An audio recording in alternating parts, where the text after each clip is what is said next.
Senator Black. In the last Parliament, I met with representatives of the then Minister of Infrastructure and Communities to discuss the fact that rural communities don't have the same access to transportation, particularly public transit, as urban counterparts. In that meeting, I highlighted several initiatives in my home province of Ontario, including the County of Wellington's Ridewell and Simcoe County's Links. Minister, I think you'll agree that the lack of viable transportation options makes it difficult for youth and adults alike to take advantage of many opportunities. And transportation services are not only imperative for rural communities to thrive, but they also support, the mobile labor and labor force. Minister, through your ministerial mandate letter, the Prime Minister asks that you contribute to the development of rural transit solutions, rural.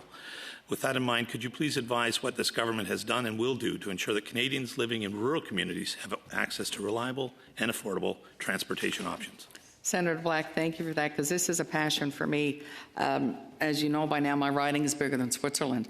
I can tell you there's one town that has 2 small buses. They're about the size of the parliamentary buses.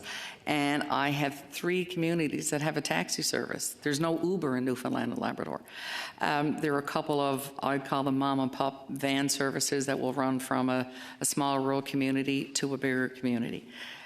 To help seniors, to help underserved, to deliver parcels, but we need to do a better job. And even though we have money under the rural transit, which is under Minister LeBlanc, I'm a firm advocate that we have to have money for planning, because there's no point in you doing something in your area and somebody else doing another transit project in another area if that doesn't all link together. So it's got to be the hub and wheel spoke system for transit if it's going to be effective and work in rural. And we've got to think outside the box. Maybe it's rideshare.